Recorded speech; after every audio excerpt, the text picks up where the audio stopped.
I think if I hear you call me Becky one more time, six-pack, I'm gonna pop your tops. All six of them. Who are you?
In the bayous of Louisiana, two innocent groups of people are about to collide. The people who live there. Wheel you back in here.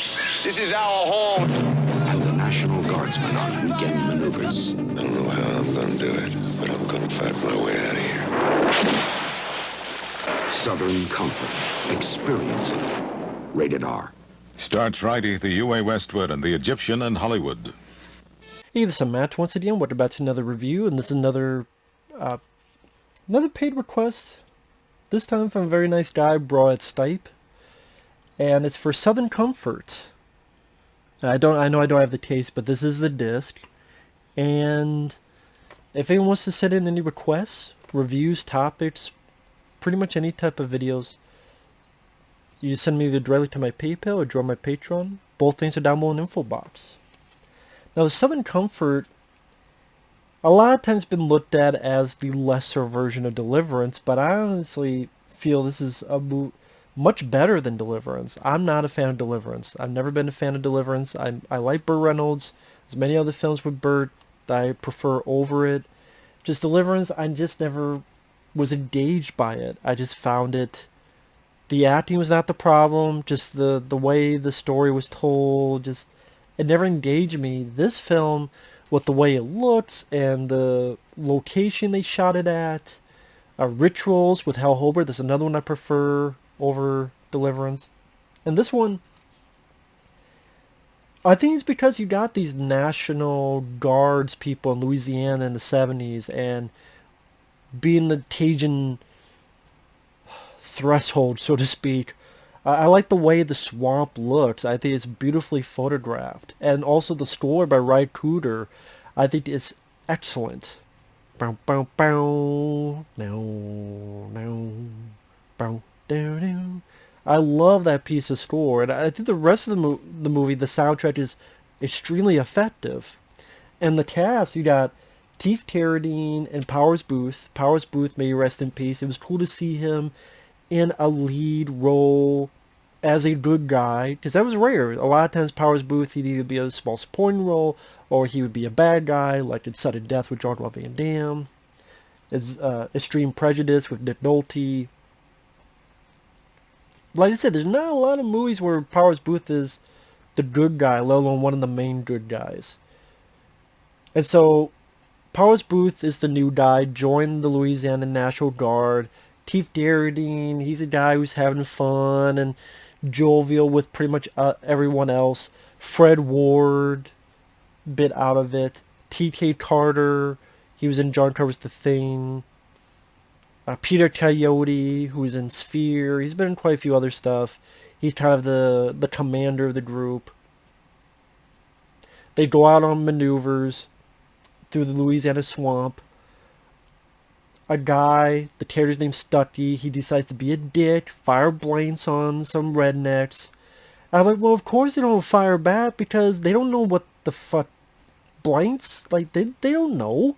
So they fire back, someone dies, and like, oh shit. And then this war starts where they're chased throughout the swamps by these guys who, because they know the environment, because they know the land, it's a land of hospitality, unless you don't belong. So these rednecks use the environment to their advantage. They've lived there, they know what it is, they know where to go, and these guys are in an, I don't want to say an alien world, but they're in a world that they're not used to, it's a foreign world to them. And a lot of times people mention Vietnam, because you have the soldiers in another land, and the natives of that land using their own traps. And I know the director, Walter Hill, is like, no, there's nothing to do with Vietnam. But there's even a point where there's a trap that you would see in those Vietnam movies with the spikes that kills one of the men. I mean, the Vietnam thing is pretty fucking prevalent, despite what Walter Hill and such want to say. But I also get what he means, where he take it as it is as well. It's a survival story. And I like the characters, and I want Powers Boothe and Keith Carradine to survive. And also, you don't just have a solid cast there, but like one of the people, granted he doesn't have a lot of dialogue, but one of the rednecks is Sonny Landham, may he rest in peace. Sonny Landham, who was in 48 Hours and Predator. There's a guy they meet who has one arm, and he's a Cajun local, and that's Brian James. He was the villain in this film called The Horror Show, also known as House 3. He was in Blade Runner, Tango and Cash. You think it's a dud? Sorry, I just love Tango and Cash. Again, may he rest in peace as well, another great character actor. And a lot of it is the interactions of the National Guard pertaining to the situation. I think because Walter Hill shot it in such a unique location, where every shot you get this beautiful lush of these trees and the swampland. So every shot, there's nothing plain in the background. There's always something in the background. And because of these trees, how tall they are, it almost seems claustrophobic to our characters.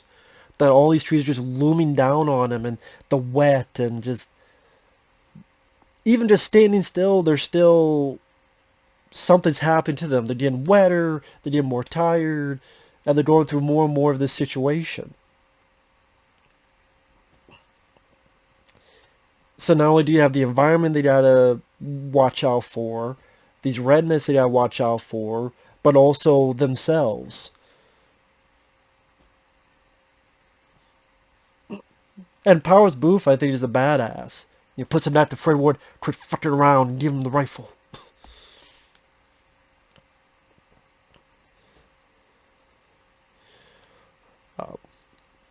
And each character kind of, not all, but a lot of them are going through their own little thing. There's the guy who they named Coach, who, he's a religious guy, and he's going a bit nuts. He even puts a big fucking cross. Why'd you do that? It's a joke. You don't get it? I would assume you get it. No. And then later on, Powers Boothe goes, I got news for you. He's nuts. Like, really fucking nuts. He got pissed off. What do you want me to do? Put him in a cage? Shoot him? Really? That happens? You just want to say he got pissed off? And that's another thing I like about the film, is the interaction between these two guys. You really see a bond between Keith Carradine and Powers Boothe. Throughout the film, they have these back and forth dialogue where, again, you get a sense of them bonding, going to like each other, but also this, well, you don't be a leader? Well, what are you going to do if you, hey, I'm the new guy. Oh yeah, well, what do you expect me to do? And definitely are the two guys that you want to see get out of this the most. And I think Keith Carradine and Powers Boothe, they gave top-notch performances. I really do believe that, and they were very likable. I like Keith Carradine. He has a lot of, little funny moments with his dialogue, his demeanor, and Powers Boothe has that badass persona and presence to him.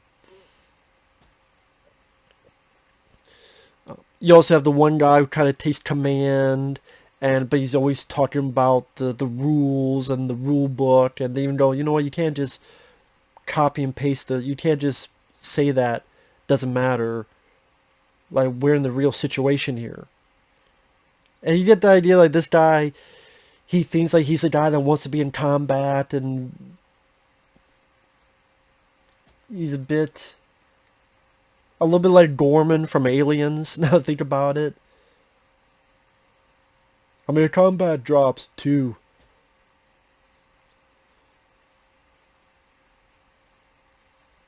Including this one. I'm trying to remember the guy's name. That's why I'm phasing out here. Damn it. Should have written it down. I'm not the best with names. But then they're dealing with, dogs, and you got bear traps, and also the little spooky stuff you find from time to time. There's some stuff that's a bit spooky. Like, they come across, like, these 8 rabbits hanging. What the hell is this about? And it signifies the 8 men that are left. And they're either idea fighting with them themselves, going through the mud. Yeah, the new leader thinks that he's like this big veteran with the manual, but that doesn't work out well.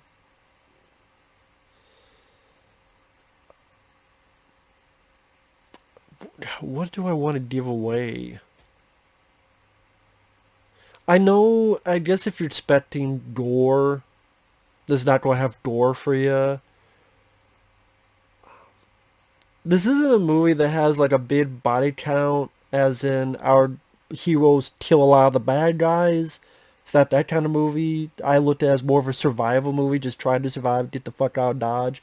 Although you get that satisfaction at the end of the film, to be fair. Again, it helped with the way it's shot. The Walter will have these high angles showcasing the landscape. Like, they use their location very, very well. And other spooky moments, like some of their buddies' bodies have been dug up and put against a post to freak the others out. Because again, these guys, the bad guys, they know the location, they know their environment. While these guys are getting lost and not sure where to go.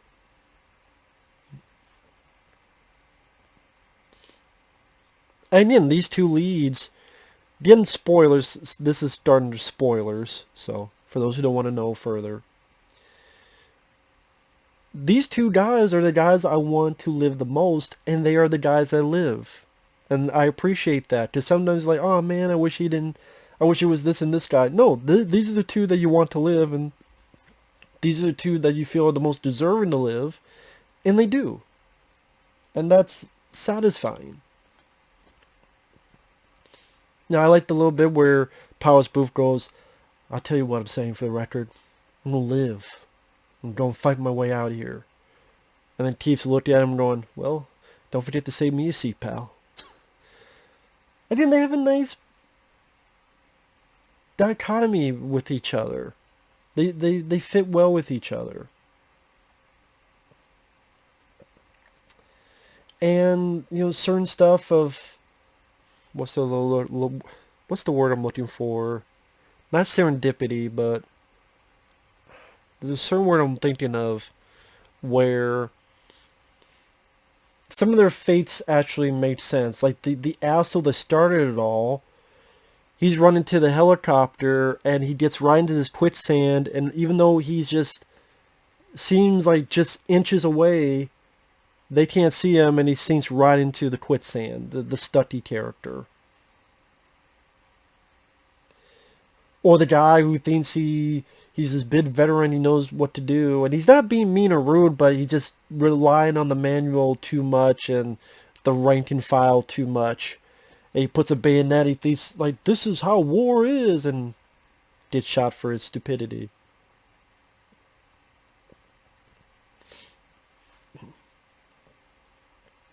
And then the finale, when the two make it out, and they are in this shindig, so to speak, where they're cutting up pigs and having, this party, singing and dancing. Even among this busy environment, there's still suspense and... Is it those guys? Is it those guys? Could those be the guys? And it's still the two people, or two leads, helping each other to survive. And, one person gets a fucking knife in the crotch. One helps the other, stab, bayonet someone. So there is at least some comeuppance for some of them. And then they make it out the end. Because I remember when I first saw this, and the way it was ending with the slow motion, I went, oh, great. But it wasn't. The army truck comes in, salvation is at hand, and yeah, that great score. To me, it's a movie that's a very satisfying flick on survival. On these two guys doing what they can, what they need to survive in a situation that they didn't create. It wasn't their fault. It was the other guy's fault. Which it was their decision to take these boats. It was their decision to use the fucking blanks because they think they're goddamn funny. And they were able to survive by helping each other out and by their wits. So you have a stellar cast, an excellent score, a great usage of swamp locations. Walter Hill, this is a time when he knew what he was doing. I mean, the director of 48 Hours. And sadly, this is one of those films that when it came out, it did nothing. It bombed everywhere around the world. Critics didn't give a shit about it. And it's sad. It's fucking sad that the film was that forgotten, that dumped, that thrown away, that I don't think it deserved it. And again, I would watch this easily over Deliverance. I got ahead of myself. Rituals I really enjoy. This I really enjoy. I'd rather watch either of those over Deliverance. And I got ahead of myself. Hunter's Blood is okay. How would I rank those four? Because I think they're like survival wilderness movies. Those are the four I could think of. I know there's more. Well, there's that one Cold Wilderness that I did rather enjoy. Do I like this or Rituals more? I don't know. They both have their merits. Rituals has a little bit more of the horror feel to it, which I appreciate. I like the cast, but I would say I like this cast more. As of right now, I'll say Southern Comfort, Rituals, they're very close. Then, if that movie fits Wilderness, then maybe Hunter's Blood, and then Deliverance. Again, Deliverance I could never get into, but this I could, very much so. And I don't know what else to say. The features were a bit disappointing. I mean, it's cool there's a making of, so you got to hear from people like Boothe before he passed away. But I don't know.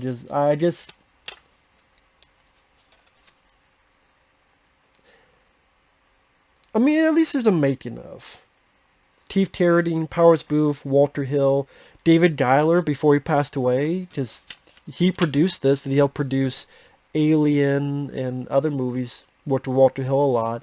He passed away, and he's interviewed.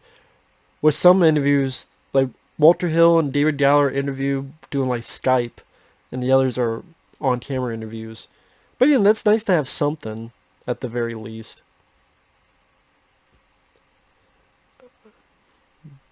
But it's not as pat compared to other Scream Shout Factory Blu-rays. I'll put it that way. But with that said, thanks for watching. Take care, and we will see you guys later. Bye-bye.